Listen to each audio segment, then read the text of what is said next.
विराजमान स्नेही तीर्थेश शिवरासह श्रीराम जन्मोत्सवाच्या ह्या पवित्र तिथीला जन्मोत्सवाचा एक सोहळा पुऱ्या विश्वामध्ये जगामध्ये पण आजच्या ह्या परिस्थितीमध्ये ज्यांचा उत्सव संपन्न केला जात आहे त्याची किती आवश्यकता आहे। पण मनुष्याला एक सवय लागलेली आहे उत्सव करायचा आणि आचरणाला सोडचिठ्ठी द्यायची। ज्यांच्या उत्सव करतो त्यांच्या आचरणाशी नातं जुळायला पाहिजे। रामाशी श्रीरामाशी नातं जिव्हेच जुळायला पाहिजे की जीवनाचं जुळायला पाहिजे तेवढं आपण पाहायला पाहिजे। सर्वात अगोदर रामनवमीच्या तुम्हा माझ्या सर्वांमध्ये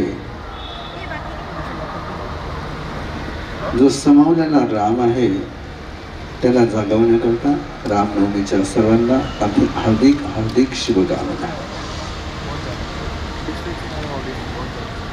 अटल बिहारी वाजपेयीने वसंत व्याख्यानमालेमध्ये पुण्यामध्ये एक जण बोलताना रामावर बोलताना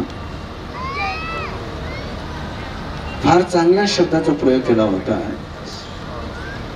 राम हे हिंदीचे शब्द आहेत त्यांचे, मी अगोदर हिंदीमध्ये बोलतो ते शब्द। राम राम सब तरफ राम ही राम है, राम राम सब तरफ ही राम है, राम बिना सब शून्य है। और आखिरी की उनकी दो पंक्तियां बड़ी राजनीति को लेकर के थी। इतना कि बोले राजनीति में भी आप आया राम और गया राम के बिना राजनीति भी अब चलती नहीं। वहां भी राम पहुंच गया। जो पक्षांतर करता है दल बदलता है उसको भी क्या बोलते हैं, आया राम गया राम। यानी राम कितना व्यापक हो गया। ऐसा है राम, असा हा राम। दोन तीन गोष्टी समजून घेऊया, उमजून घेऊया। रूपाताई बोलत होती की महाराष्ट्राच्या तोंडावर राम जन्मोत्सवाचा आनंद पाहिला। माहिती करता सांगतो जैन धर्मामध्ये सुद्धा रामाला सिद्ध भगवंताच्या रूपामध्ये वंदन केलं जातं। ज्यावेळेस तुम्ही आणि आम्ही नमस्कार महामंत्राचं उच्चारण करतो, नमो सिद्धानं म्हणतो, त्यावेळेस रामाला पण वंदन होतं ना, हनुमानाला सुद्धा वंदन होतं। म्हणजे नमस्कार महामंत्रामध्ये अस्तित्वाच्या दृष्टीने सर्वश्रेष्ठ मंत्र कोणता आहे ते नमो सिद्धानं। आणि त्या सिद्ध पदामध्ये जैन धर्मामध्ये त्यांना वंदन केलं जातं। म्हणून ते पंचपरमेष्ठीच्या बाहेर नाही तर हे लक्षात घ्या। आणि म्हणून जर संपूर्ण रामाचीच गोष्ट करत गेलो तरी वेळ पुरा होऊन जाईल। पण आपल्याला दोन्ही करायचे आहेत। का बरं राम, काय काय शिकू शकतो आपण त्यांच्याकडून। मर्यादा पुरुषोत्तमाच्या नावाने आपण त्यांना ओळखतो, पण मर्यादा कोणत्या सीमेपर्यंत पाळायच्या। प्रसंग आहे श्री लक्ष्मणाला इंद्रजीची शक्ती लागली आणि लक्ष्मण मूर्छित झाला। वाचण्याची संभावना नव्हती। विभीषणाने सांगितलं श्रीलंकेमध्ये सुषेण वैद्य आहे, तो वैद्य उपचार करू शकतो।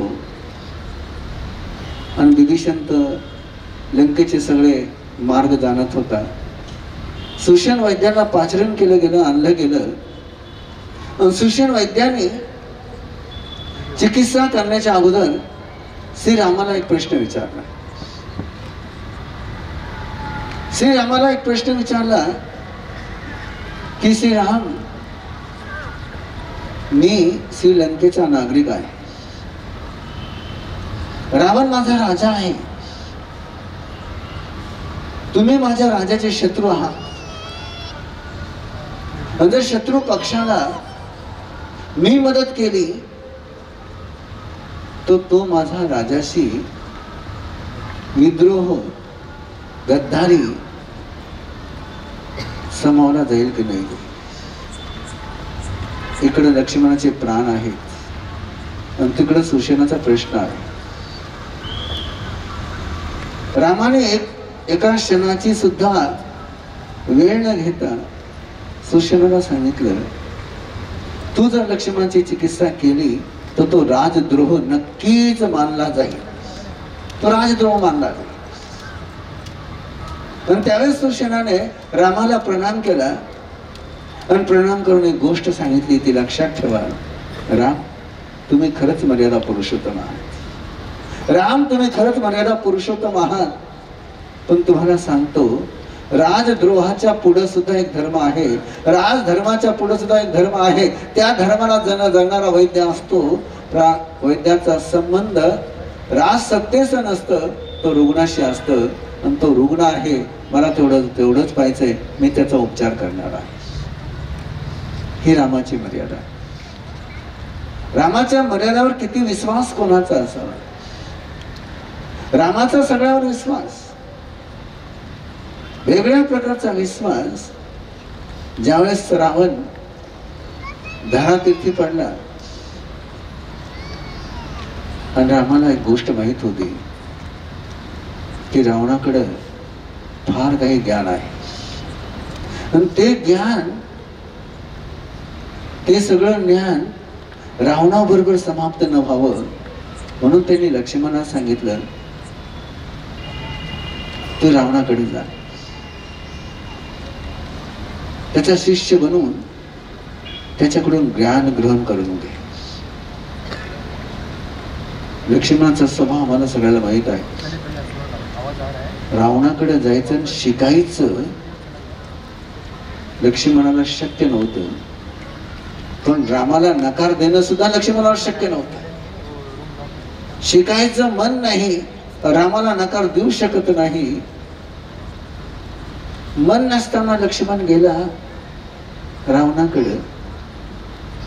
रावणाने त्याला पाहिलं, विचारलं, कसा आला भाऊ? शांतीने विचारलं. आपल्या शत्रूच्या भावाला पाहून सुद्धा त्यावेळेस रावणाच्या मनावर शांती होती. विचारलं कसा आला, पण लक्ष्मणाच्या मनामध्ये शांती नव्हती. लक्ष्मणाच्या मनामध्ये तोच एक राग, आणि त्या रागाच्या भरात लक्ष्मणाने सांगितलं, तू आता मरतोय, तुझ्याकडे जे ज्ञान आहे ते मला दे. रामाने मला पाठवलंय तुझ्याकडून शिकण्याकरता. रावणाने त्या परिस्थितीमध्ये सुद्धा आपलं तोंड फेरलं. लक्ष्मणाला तेवढंच पाहिजे होतं. लक्ष्मण परत आला. रामाने विचारलं, काय झालं? मला अगोदरच माहित होतं, रावण मला थोडं शिकवणार. मी त्याने जसं सांगितलं मला शिकव, तर त्याने तोंड फिरून टाकलं. राम लक्ष्मणाला सांगतात, रावण असं करू शकत नाही. तू मला सांग, तू रावणाकडे जेव्हा शिकण्याकरता गेलता तेव्हा कुठे गेलता आणि कसं बोलला तू? त्यांना काय, त्याच्याकडे उभं राहिलं डोक्याकडे, सांगितलं मला, बोले नाही. परत शिकायचं आहे तर रावणाच्या पायाजवळ बस, नम्रतेने माग, रावण शिकवे. हा विश्वास रामाचा रावणावर सुद्धा होता. रावणाचा विश्वास रामावर सुद्धा होता. फक्त तिसरा प्रसंग देऊन आपल्या कथेला सुरुवात करूया. सीतेला उचलून श्रीलंकेमध्ये रावण घेऊन गेला. तिथे गेल्यानंतर मात्र सीता एकाकी होती. बाहेरून सीतेला आपल्या कब्जामध्ये घेण्याकरता रावणाने फार काही प्रयत्न केले. पण कोणत्याही प्रयत्नाला सीतेने दाद दिली नाही. हो नाही की चू नाही, भयाचा प्रभाव नाही, लोभाचा प्रभाव नाही. जेवढे नाटक करायचे, जेवढे प्रलोभन द्यायचे सगळे झाले, पण रावण सफल नाही झाला. त्यांनी मंत्री परिषद घेतली की सीतेला कसं वश करावं. लक्ष देऊन ऐका, शेवटचा प्रसंग आहे. सीतेला वश कसं करावं फार चर्चा झाली. एका मंत्र्याने सांगितलं की राजाधिराज, तुमच्याकडे विद्या आहे ना, तुम्ही ज्याचं इच्छिता त्याचं रूप धारण करू शकता. तुम्ही रामाचं रूप बनवून जा ना. तुमच्याकडे रूप बदलायची विद्या आहे, कला आहे, सिद्धी आहे. तुम्ही जर रामाच्या रूपात गेले तर सीताला काय माहित पडणार रामाने का राम आहे.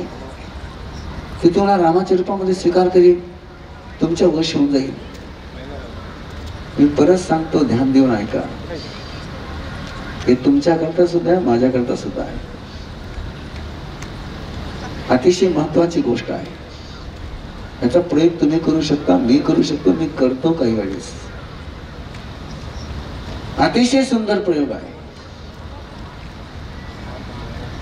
रावणाने सांगितलं, तुम्हाला फक्त एवढंच माहित आहे की मला कोणते रूप धारण करता येतं, मी रूप बदलू शकतो, ती सिद्धी माझ्याकडे आहे. पण त्या सिद्धीची जी प्रक्रिया आहे ती तुम्हाला माहित नाही. बरं, आम्हाला काय माहित असणार, तुम्ही सांगा. रावणाने सांगितलं, ज्याचं रूप धारण करायचं असतं त्याचं ध्यान करावं लागतं. परत सांगतो, ध्यान देऊन ऐका. रावणाने सांगितलं, ज्याचं रूप धारण करायचं असतं त्याचं ध्यान करावं लागतं. पायापासून तर डोक्यापर्यंत त्याच्या प्रत्येक अवयवाला स्वतःच्या मनामध्ये साठवावं लागतं, धारण करावं लागतं. एवढं धारण करावं लागतं, एवढं धारण करावं लागतं की स्वतःच्या शरीराचं भान विसरून जायचं आणि फक्त त्याच्या शरीराचं भान आपल्याला व्हायला पाहिजे. जर ते भान झालं तरच आपण रूप धारण करू शकतो. पण करा ना.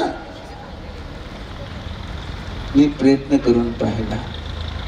रावण आपली हार सांगतोय. मी प्रयत्न करून पाहिला. रामाचं रूपाचं ध्यान सुरू केलं, त्याच्या पायाचं ध्यान केलं. जसे त्याचे पायासारखे माझे पाय व्हायला लागले, माझ्या मनामधून परस्त्रीची वासना समाप्त झाली. परस्त्रीची वासना समाप्त झाली, इच्छा समाप्त झाली. रामाच्या रूपाचं ध्यान करता करता परस्त्रीची वासना समाप्त झाली. आणि जर रामाचं रूप घेतल्यानंतर परस्त्रीची वासना समाप्त झाली तर ते रूप धारण करून माझा उद्देश सिद्ध होत नाही. ही कथा ज्यावेळेस मी वाचली, ऐकली, तेव्हापासून मनामध्ये एकच प्रश्न विचार उठत असतो माझ्या, की रावणाने जरी रामाचं ध्यान केलं तरी त्याचं मन बदलतंय. आपण तसं ध्यान कधी करू शकणार? आपलं ध्यान तसं कधी होईल? रामनवमीच्या दिवशी, या जन्मोत्सवाच्या प्रसंगी माझ्याकरता, तुम्हाकरता फक्त एकच प्रार्थना करतोय की जसं ध्यान रावणाने रामाचं केलं की त्याचं फक्त शरीरच नाही तर मन सुद्धा रामाचं झालं. तुमचं आणि माझं मन रामाचं नामस्मरण करता करता, महावीराचं नामस्मरण करता करता, त्यांचं रूप मनामध्ये साठवता साठवता आपलं मन सुद्धा रामासारखं होऊन जावं, एवढीच मंगल प्रार्थना तुम्हा सर्वांच्या विषयी करून, स्वतःच्या विषयी करून मूळ महावीर कथेला सुरू करूया. जय बोलो महावीर स्वामी की.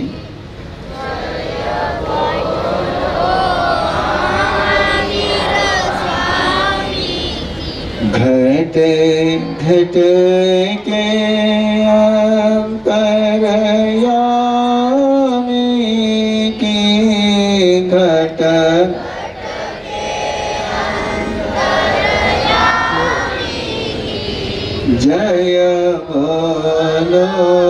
महावीर स्वामी के जय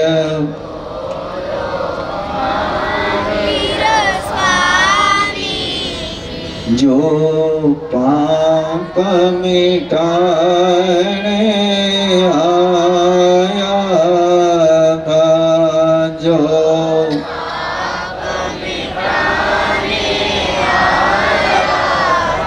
भारत को आन जगाया था,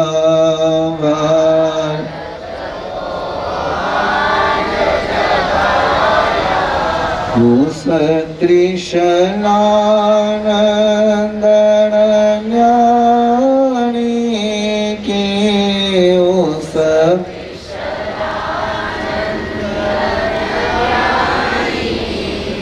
जय बोलो महावीर स्वामी के जय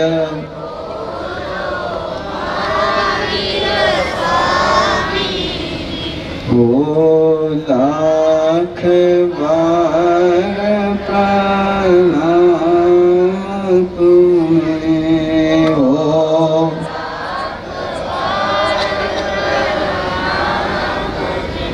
हे वीर प्रभु भगवान तुम्हें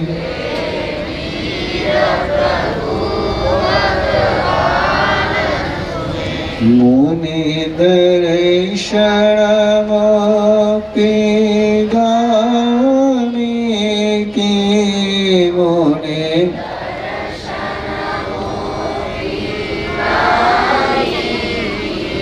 जय बोलो महावीर स्वामी के जय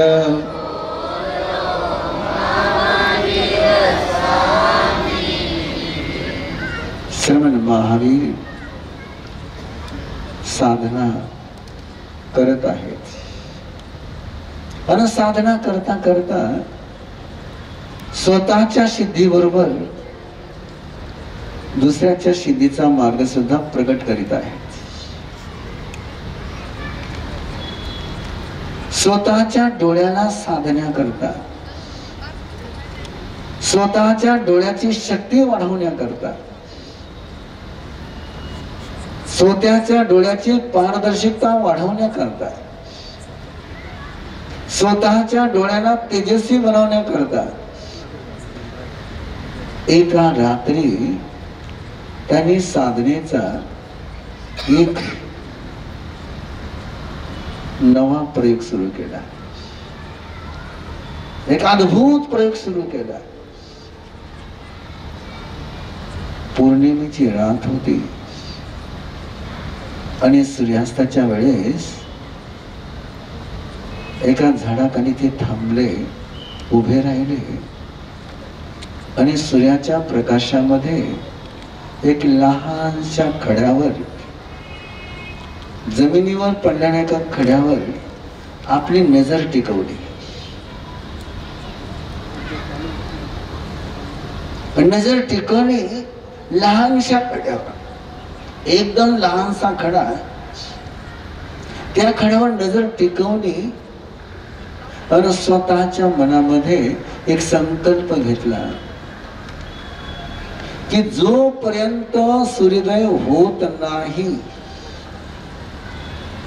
तोपर्यंत मी ह्या खड्यालाच पाहत राहणार. पापणी न मिटता न झपकता एका सेकंदाला सुद्धा माझी पापणी लपकणार नाही, झपकणार नाही. मी म्हणजे तुमच्या भाषेत सांगायचं तर त्राटक करणार त्या खड्यावर. किती घंट्याचं त्राटक? 12 घंट्याचं त्राटक.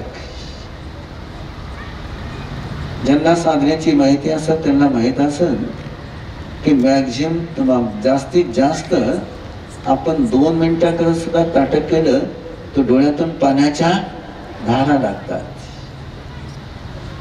10 मिनिटापर्यंत जर केलं तर मग तो डोळ्याची काय स्थिती होईल सांगताच येणार नाही. आणि महावीराने तो संकल्प घेतला की पूर्ण रात्र मी त्या खड्याला पाहत राहील, डोळे मिटणार नाही, पापणी लपकणार नाही, खड्यावरून दृष्टी हलणार नाही. आणि महावीराने तिथे दृष्टी लावली आणि त्यांची साधना आतमध्ये उतरायला लागली. खड्याकडे पाहता पाहता दृष्टीमध्ये तेज यायला लागलं आणि ते तेज वाढतच गेलं. तेज वाढत गेलं, शक्ती वाढत गेली, आभा मंडळ वाढत गेलं, ओरा वाढत गेला. एवढा ओरा वाढला, एवढी तेज शक्ती वाढली की इंद्राला जाणवलं. इंद्राने पाहिलं, इंद्राच्या दरबारामध्ये त्यावेळेस अप्सरा नृत्य करत होत्या, संगीताची सभा चाललेली होती.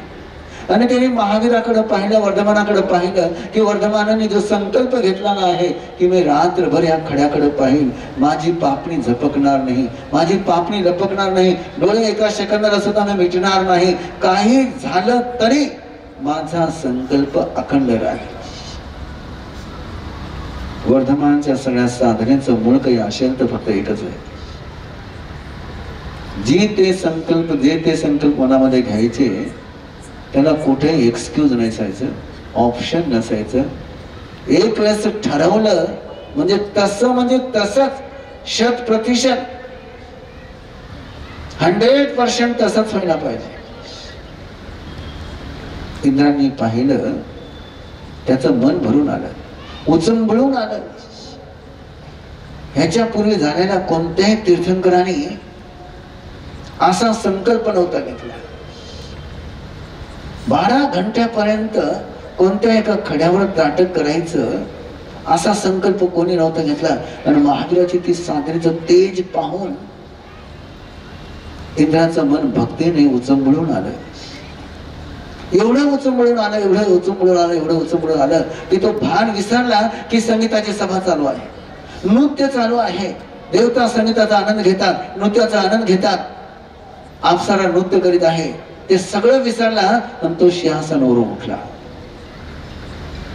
आणि उठून त्याने भगवंताचं नाव उच्चारलं.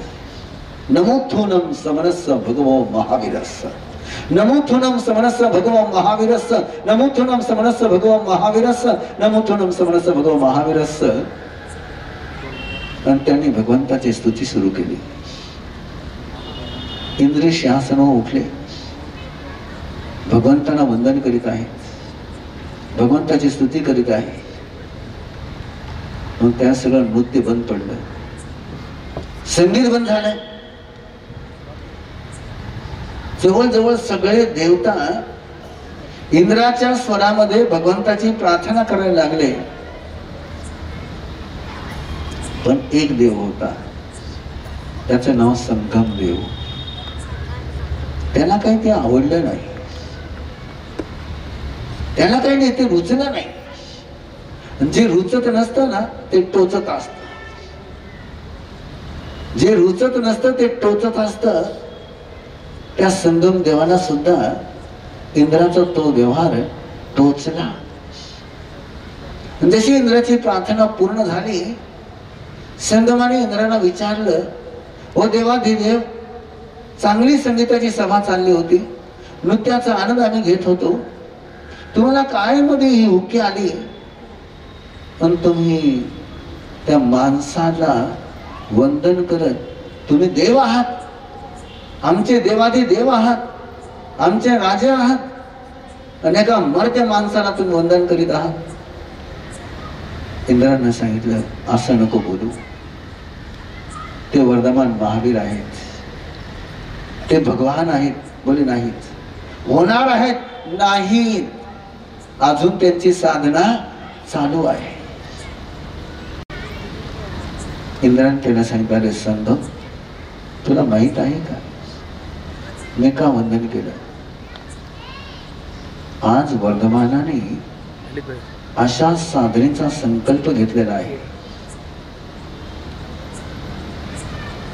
खड्याकडे पाहत उभे आहेत आणि काही झालं तरी ते आज डोळे मिटणार नाही, पलक झपकणार नाही, लावणार सुद्धा नाही पलक.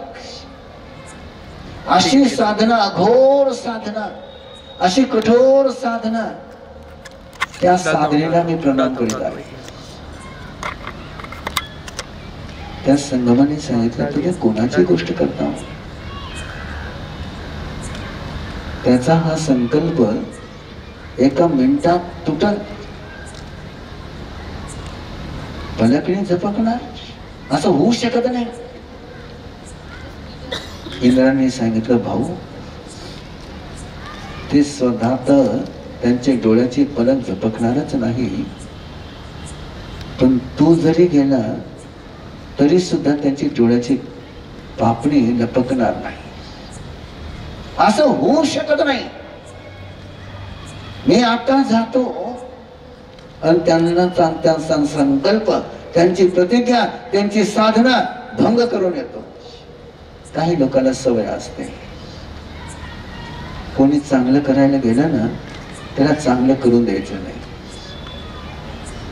काही लोकांना दुसऱ्याची प्रशंसा सहन होत नसते, सज्जनाची स्थिती प्रसन्न नसते त्यांना.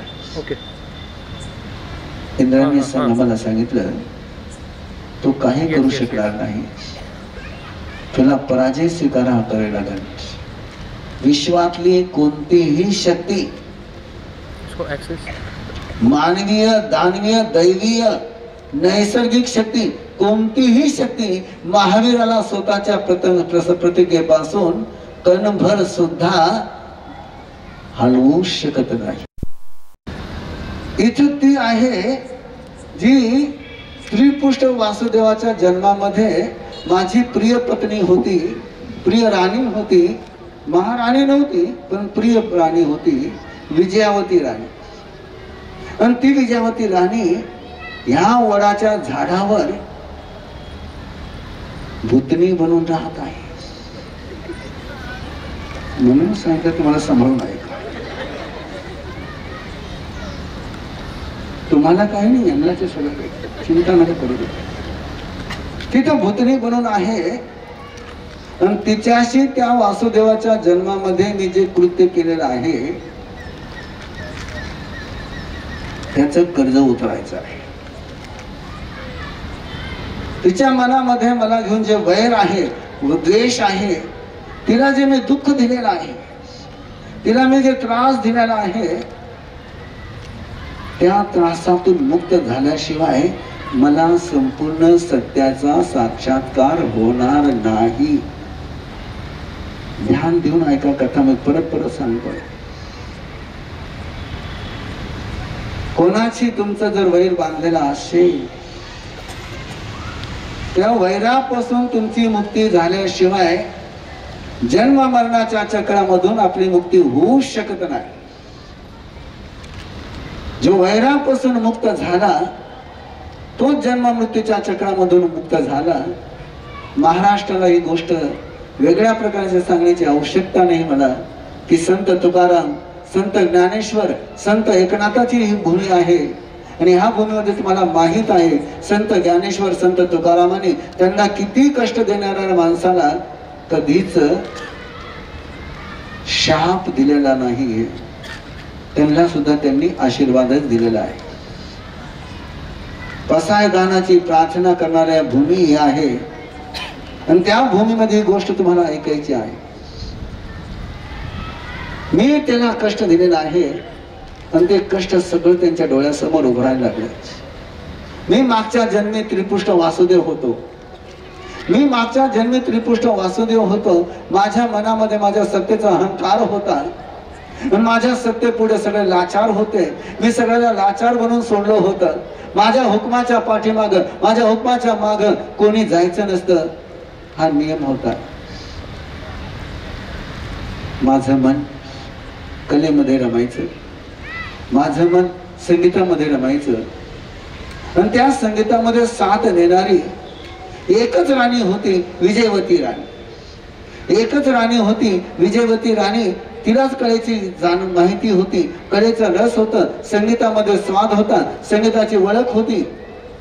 आणि तिच्या बरोबरच मी संगीताचा आणि नृत्याचा आनंद घेऊ शकत होतो. ती नेहमी मला संगीतामध्ये नृत्यामध्ये साथ द्यायची. ती रसिक होती, मी सुद्धा रसिक होतो. एक दिवशी माझ्या सभेमध्ये एक नृत्य मंडळी आली. पौर्णिमेचा दिवस होता आणि ती नृत्य मंडळी फार नावाजलेली होती. तिचा कार्यक्रम ठेवला. रात्रीची वेळ, चंद्रमाच्या उजाडामध्ये नृत्याची सभा सुरू व्हायची, संगीताची सभा सुरू होण्याची तयारी होती. माझ्या शेजारीच विजयवती राणीचं सिंहासन लागलेलं होतं. त्या सिंहासनावर तिला सूचना देऊन सुद्धा ती आलेली नव्हती. विजयवती राणी आलेली नव्हती आणि तिच्याशिवाय मी संगीताचा आनंद घेऊ शकत नव्हतो. म्हणून मी तिला बोलवायला पाठवलं, पण तिची तब्येत चांगली नव्हती. तिला ताप आलेला होता, डोकं दुखत होतं, सर्दी झालेली होती.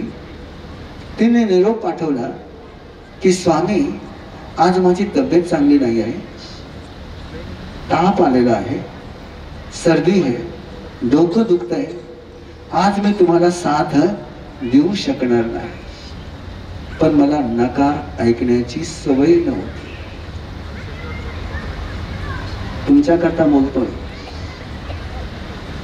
आपल्या कानाला आपल्या प्रेमळ माणसाचा नकार ऐकण्याची सवय ठेवा. समोरच्याला समजून घेण्याची, समोरच्याची परिस्थिती समजून घ्यायची तयारी ठेवा. मला त्या जन्मामध्ये, त्रिपुष्ट वासुदेवाच्या जन्मामध्ये कोणाचे दुःख समजून न घेण्याची सवय होती. सगळ्यांनी माझ्या सुखाकरता जगायला पाहिजे, सगळ्यांनी माझी इच्छा पूर्ण करण्याकरता सगळ्यात जगायला पाहिजे, कोणाची स्वतंत्र इच्छा नसायलाच पाहिजे. आणि राणीने ज्यावेळेस याला नकार दिला, मला तो नकार टोचला. मी परत त्यांना बोलवायला पाठवलं. तिला सांगा की मी बोलवलंय, तुला यावंच लागेल. राणीने परत निरोप दिला की नाथ, आजच्या दिवस क्षमा करा, माझ्या तब्येतीचं ध्यान करा, मी आज येऊ शकत नाही, माझी तब्येत चांगली नाही. मी जर या हवेमध्ये बाहेर आली, माझी तब्येत अजून बिघडेल. पण दुसऱ्याचं दुःख कळून घ्यायचं मला सवयच नव्हती. वर्धमानाचा पाठचा मागचा भाऊ, त्रिपुष्ट वासुदेवाचा भाऊ. आणि परत पाठवलं आणि पाठवताना एकच सांगितलं, ती येत नसेल तू उचलून घेऊन या. परत गेले. सांगितलं की राजाने हुकूम दिला आहे, तुम्हाला यावंच लागेल. तुम्ही नाही आला तर आम्हाला उचलून आणायला सांगितलं आहे. ताप फार होता, डोकं दुखत होतं, थंडी वाजत होती. पण नोकराच्या, दाशीच्या हातकर्वे स्वतःची अजून नालायकी, बेइज्जती करण्यापेक्षा तशीच ती आली. आल्यानंतर झुजत होती. तिने सांगितलं त्रिपुष्ट वासुदेवाला, तुम्ही माझी तब्येत पहा, मला इथं बसायचा आग्रह नका करू. काय झालं तुला? हो, मला थंडी वाजते,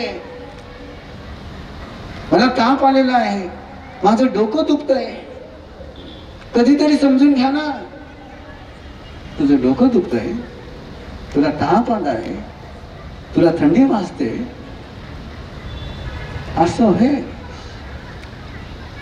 पण मी सत्तेच्या मदामध्ये, मी सत्तेच्या गुर्मीमध्ये, मी सत्तेच्या अहंकारामध्ये बेभान झालेलो. मला तिचं प्रेम आठवलं नाही, तिने दिलेलं सुख मला आठवलं नाही. मला फक्त एवढंच आठवलं की आज ही माझ्या आज्ञेचं उल्लंघन करत आहे आणि मी तिला सोडणार नाही. आणि मी नौकरांना आज्ञा केली, थंड पाण्याने, गार पाण्याने बनलेले मातीचे सगळे घडे घेऊन या, गार पाण्याने भरलेले घडे घेऊन या. ते म्हणाले, नाथ असं काही नका करू, मी बसते तुमच्या बरोबर, नाही नाही, आता नाही बसायचं तू, आता तुला बसण्याची संधी सुद्धा नाही, आता तुला मी बसवून सुद्धा येणार नाही. मी तुला अगोदर प्रेमाने बोलवलं होतं, तू माझ्या प्रेमाला समजू नाही शकली. कोण कोणाला समजू नव्हतं शकले. आता थांब तू, माझ्या शब्दाचा अवहेर करण्याचा काय परिणाम होतो ते तुला दाखवतो. तो अद्यापही माझं प्रेम पाहिलेलं आहे, पण शब्दाचं उल्लंघन करण्याला काय सजा देतो ती पाहून घेतो. आता पाण्याने भरलेले घडे आले. दाशीला सांगितलं गेलं, सगळे घडे हिच्या डोक्यावर फोडा. घडे फोडले गेले. त्या सर्दीपेक्षा, त्या थंडीपेक्षा, त्या डोक्यापेक्षा आपल्या प्रेमी माणसाकडून झालेला अत्याचार त्या राणीला जीवनातून उचलून घेऊन गेला. जाता जाता जाता जाता एक विषारी नजर, एक टोचणारी नजर, एक जाळणारी नजर त्यांनी वासुदेवावर टाकली. आज मी लाचार आहे, तुमच्याकडे सत्ता आहे, मी तुमच्या अधीन आहे, पण तुम्ही त्याचा गैरफायदा उचलला आहे. पण एक दिवस येईल पण मी ह्याचा बदला घेईन. तेवढंच एक मनामध्ये भावना घेऊन तिने आपली सास सोडली. पण त्यानंतर त्रिपुष्ट वासुदेवाला जेव्हा जेव्हा ते झोपायला जायचे तेव्हा तेव्हा तीच नजर आठवायची. झोप गेली, झोप पळाली.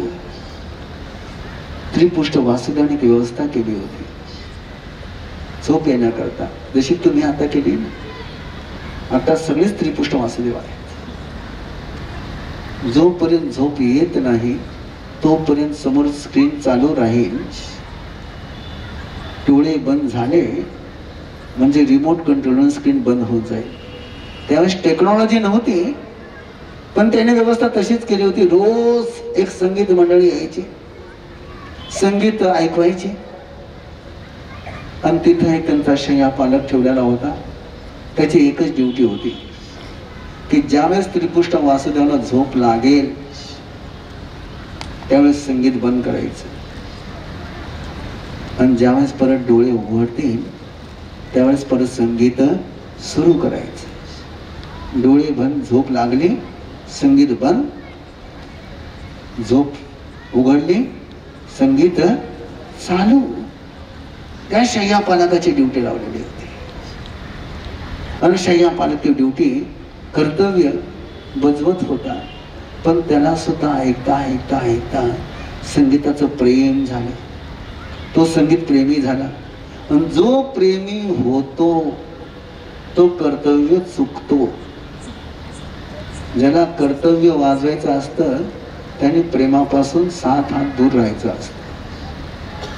हे दोन्ही बरोबर चालत नसतात. आणि एक दिवशी तो संगीताचा प्रेमी, संगीत चालू होतं, त्रिपुष्टाला झोप लागली होती, पण हा मात्र संगीताच्या रसामध्ये चिमलेला होता, भिजलेला होता. त्याला जाणवलंच नाही की वासुदेवाला कधी झोप लागली. आणि संगीत तसंच चालू होतं. संगीताची सभा चालू होती, ती सभा चालू होती. वासुदेवाला झोप लागली तरी संगीत चालूच होतं. आणि थोड्या वेळाने जेव्हा ते झोपेतून उठले आणि त्यांनी पाहिलं, अरे मी झोपलो होतो त्यावेळेस जे संगीत चालू होतं तेच आता चालू आहे. त्यांनी शय्या पालकडे पाहिलं, तो मात्र संगीताच्या नादामध्ये झुमत होता, मजा घेत होता. आणि त्याला पाहून त्रिपुष्ट वासुदेवाला वाटलं अरे ह्याची ड्युटी काय होती, हा करतोय काय? रागवले, संतापले, आवाज दिला, शय्या पालकची तंदी तुटली. विचारलं वासुदेवाने, काय करत होता, तुझी ड्युटी काय होती? स्वामी, संगीत फार चांगलं चाललं होतं, त्याचा आनंद येत होता, मी विसरलो, मला क्षमा करा. मी विसरलो, मी चुकलो, मला क्षमा करा. पण वासुदेवाला क्षमा करणं माहीत नव्हतं. तुम्हाला माहित आहे का? हॅलो, तुम्हाला क्षमा करणं माहीत आहे का? नाही, तुम्हाला क्षमा करणं माहीत नाही. म्हणून एक गोष्ट तुम्हाला सांगतोय, जे क्षमा करू शकत नाही, जे दुसऱ्याला समजून घेऊ शकत नाही, होऊ शकतं की त्यावेळेस तुमच्याकडे शक्ती असेल, त्यावेळेस तुमचं पुण्य बळवान असेल आणि समोरचा व्यक्ती तुमच्यापेक्षा कमकुवत असेल, तुमची मनमर्जीने तुम्ही जगू शकत असाल, पण एक ना एक दिवस येईल की त्याचे परिणाम तुम्हाला भोगावेच लागतील. हे सूत्र तुमच्याकडे पोहोचण्याकरता महावीराच्या जीवनाचा प्रसंग सांगत आहे. आणि त्यांनी सेवकाला हुकूम केला, आज्ञा केली, ह्याला संगीत फार चांगलं वाटतंय, हा फार संगीताचा प्रेमी झालेला आहे, चांगला तापल्याला शिसा आणा, पिघळण्याला तापल्याला शिसा आणा आणि ह्याच्या कानामध्ये होता. तो गिडगडला, त्याने नाक रगडलं. जीवनामध्ये पहिल्याच वेळेस चूक झालेली आहे, क्षमा करा. बोले नाही, क्षमा नाही, माझ्याकडे चुकीची क्षमा नसते. असं काही वेळेस मी सुद्धा बोलतो, तुम्ही सुद्धा बोलता. पण लक्षात घ्या, चुकीला जर समजून घेतलं नाही तर प्रेम कधी तुमचं जागणारच नाही. समजून घ्यावाच लागतं. शिस, पिघळलेलं शिस आणलं गेलं, त्याच्या कानामध्ये ओतलं गेलं आणि तो तसाच तडफडत गेला. त्रिपुष्ट वासुदेवाच्या भावामध्ये केलेले दुष्कृत्य, त्याची सजा भगवान महावीराच्या आत्माने 33 सागरोपमच्या 7व्या नरकेमध्ये आयुष्य भोगावं लागलं. 33 सेकंदाकरता केलेला राग, कोणावर केलेला राग? नौकरावर केलेला राग, जो त्यांच्या अधीन होता त्याच्यावर केलेला राग, ज्या चुकीला माफ करायला पाहिजे होतं त्या चुकीला माफ न केलेला गुन्हा, 33 सागरोपमचं नरक त्यांना भोगावं लागलं. तिथून भोगून आले, फार जन्म गेले आणि आता ते वर्धमान बनत होते. पण एक वैर बाकी होतं, एक वैर बाकी होतं. कोणाचं? विजयावती राणीचं. आणि ती त्या वडाच्या झाडावर ती कटपुतना व्यंतरी म्हणून जगत होती. कटपुतणीला माहित नव्हतं की हा तो त्रिपुष्ट वासुदेव आहे, हा त्रिपुष्टाचा जी आत्मा आहे. आणि ते तिथं वर्धमान जाऊन ध्यानाला उभे राहिले. जसेच उभे राहिले, वैर हे जागत असतं, वैर हे पेटत असतं. त्याला कारण भेटो की न भेटो, तो उपद्रव दिल्याशिवाय राहत नसतो. जसे वर्धमान तिथं ध्यानाला उभे राहिले, त्या कटपुतना व्यंतरीने पाहिलं आणि तिच्या आतमध्ये वैराची आग जळायला लागली, पाहताच जळायला लागली. तुम्ही जीवनामध्ये पाहिलं असेल, काही माणसं आपल्याकडे पाहतात आणि आपल्याला आपले वाटतात, आणि काही माणसं आपल्याला दिसले की त्यांच्यापासून पळायचं म्हणून. ते जवळ येऊन बसलं तर उठून जायचं मन होतं. त्याने काहीच केलेलं नसतं. लहान मुलं असतात ना, लहान मुलं बारकाईने निरीक्षण करा, ते कोणाकडं हसत हसत जातात. मग कोणी घ्यायला गेलं की रडायला सुरुवात करतात. मग त्यावेळेस तो माणूस म्हणतो, माझ्या हाताला काही काटे लागलेले आहेत का? तुझ्या हाताला काटे नाही, पण तुझे नाते काट्याचे झालेले आहे. जेव्हा नाते काट्याचे होतात तेव्हा जवळ गेल्यानंतर टोचत. कठपुतळा व्यंतरीला ते टोचायला लागले. तिने आपलं विकराळ रूप बनवलं. पौष महिना चालू होता. जवळच नदी वाहत होती. लांब लांब केस केली आणि नदीत जाऊन भिजवली. आणि ते जे 100 पाण्याचे घडे डोक्यावर फोडले गेले होते, त्या घड्याचा बदला घेण्याकरता नदीवर गेली. पाण्याने केस भिजवले आणि तसेच भिजलेले केस घेऊन येऊन जोरात महावीरावर, वर्धमानावर शिडकावा करत गेली. तिचं आतलं वैर शांत होत गेलं आणि वर्धमानाला वाटलं की एक कर्ज चुकत गेलं. तुम्हाला ही गोष्ट याच्याकरता सांगतो की लक्षात ठेवून वागा. आता तुम्ही वासुदेव असाल, ती विजयवती असेल, पण ते वासुदेव विजयवती कुठं पुढे जाऊन वर्धमान कठपुतळा नको.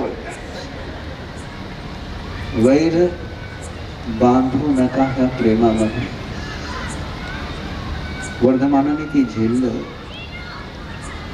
आणि ते वैर दूर झालं. आणि ते वैर दूर झाल्यानंतर त्यांना आपलं ज्ञान व्हायला लागलं. ही सगळी साधना कशाकरता चालली होती? सत्याचा साक्षात्कार करण्याकरता. आणि सत्याच्या साक्षात्काराच्या पुढच्या प्रसंगी आपण एक वेगळी वाटचाल पाहूया, जो फार महत्वाचा प्रसंग आहे महावीराच्या जीवनामधला, चंदन बालाचा प्रसंग.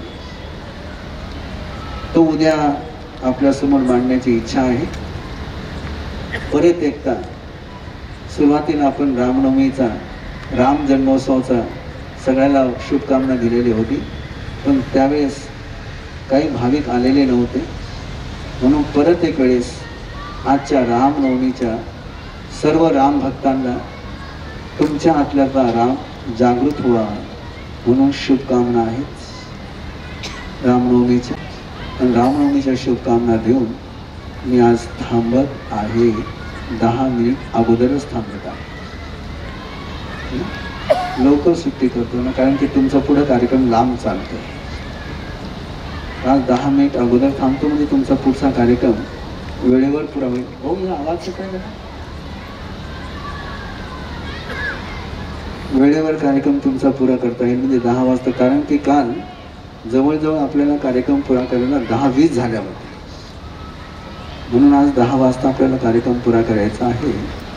म्हणून रामनवमीच्या जन्मोत्सवाच्या शुभ मंगल कामना देऊन विराम घेत आहे. पुढचा कार्यक्रम